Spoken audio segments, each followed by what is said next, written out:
I had been working as a delivery driver for a few months, but I had never encountered anything like what happened to me that night. It was just another normal day, and I was delivering food to an address on a street that I had never been to before. When I arrived, there was no answer at the door, so I looked up at the window to see if there's anyone there. That's when I saw a woman pointing to the side of the house, which I figured meant round the back door. It seemed a little strange to me that she didn't just come to the door herself, but I decided to follow her instructions and head to the back door. When I got there, I knocked, but there was no answer. That's when I heard a voice say, "It's open." But it was a man's voice this time. Obviously, it wasn't the woman I saw at the window. I started to get a little nervous and a bit pissed off at this point, wondering why they didn't just open it themselves, like everyone else does. The feeling in my gut was telling me loud and clear that something was off, so I decided to take a peek through the mail slot to see what was going on. What I saw made my heart skip a beat. There were two men standing in balaclavas, looking super sketchy. That was enough for me. I dropped the food on the floor and ran for it, not looking back to see if anyone was following. As I got back in my car, I looked back at the house. I saw the woman at the window again, just staring. I decided to just get the hell out of there and go back to tell my boss what had happened. I suspected that they were trying to rob me, and I didn't want anyone else to fall victim to their scheme. My boss listened carefully to my story and decided to call the police to investigate. When they arrived at the scene, they found evidence that confirmed my suspicions. The two men had warrants and were arrested.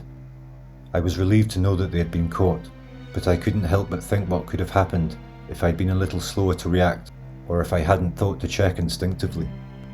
It all seems so hazy now, it all happened so fast, but I still can't decide whether the woman at the window was trying to warn me about the danger that was waiting for me at the back door, or if she was part of the setup.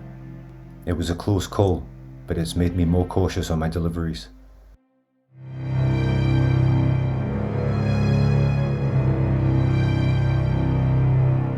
This happened one autumn day, maybe 3 or 4 years back. I was working as a delivery driver, and my route took me out to a remote location on a country road.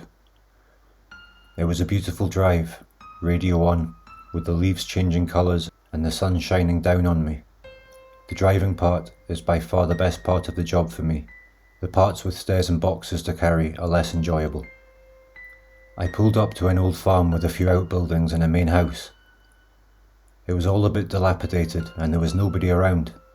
It didn't seem to be a working farm. I didn't see any farm animals, and whatever machinery there was around the place was rusty and long dead. Maybe whoever lived there was planning to fix it up. There was no answer when I knocked on the door. I waited for a few minutes, but no one came. I decided to leave the parcel at one of the outbuildings and post a card through the mailbox. But as I approached the outbuilding, a man came out walking towards me. He was unshaven, wearing grubby overalls, and did not look at all out of place in this decayed rural setting. He took the parcel from me and started to sign for it, but as he handed back the form, I noticed a red stain on his hand and sleeves, which had made a slight smudge next to his signature.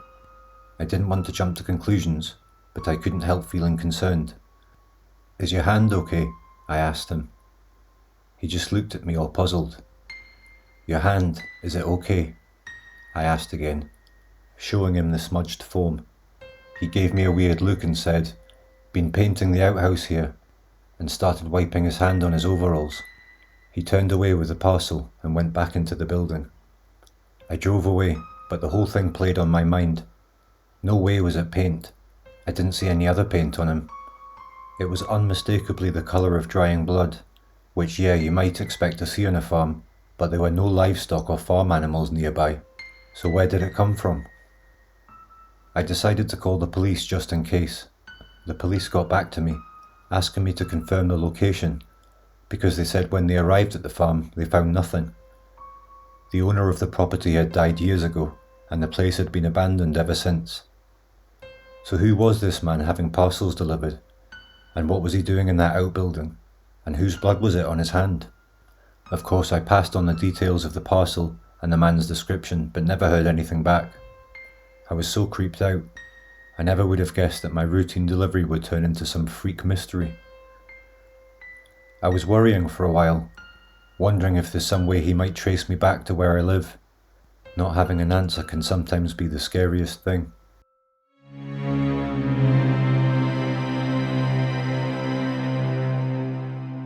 It was just like any other day on my postal route, driving from house to house, delivering packages and letters. Most of the addresses were familiar, and I'd grown accustomed to the routine. But that day, something felt off kilter from the moment I arrived at this particular property. It wasn't the first time I'd been to this address, but it had always given me a bad feeling.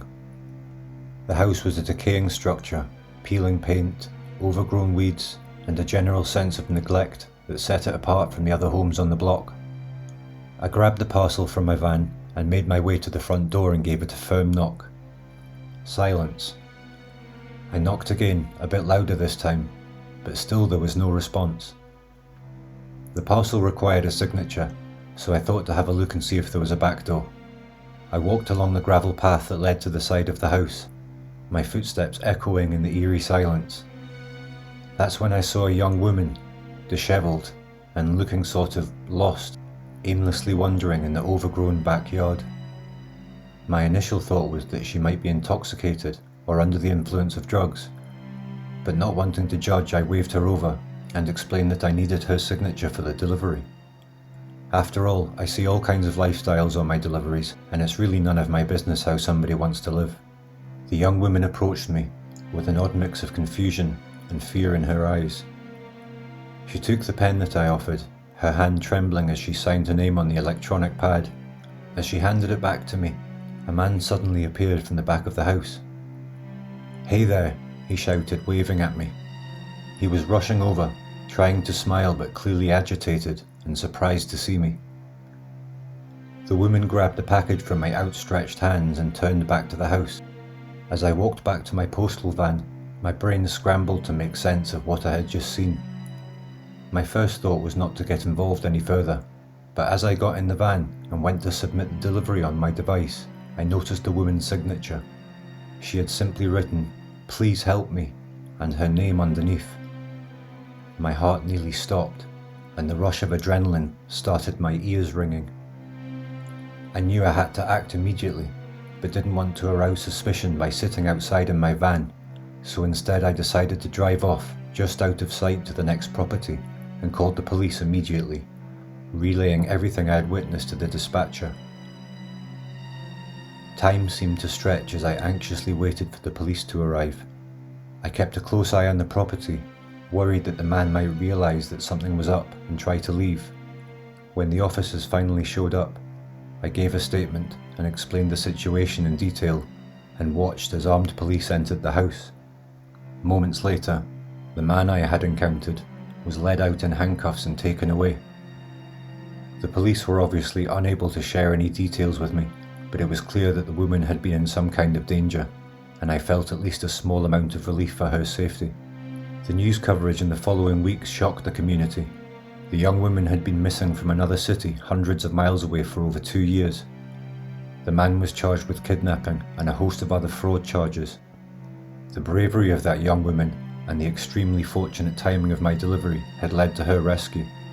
I still work the exact same route now, just routine, uneventful days like before, and I much prefer it that way.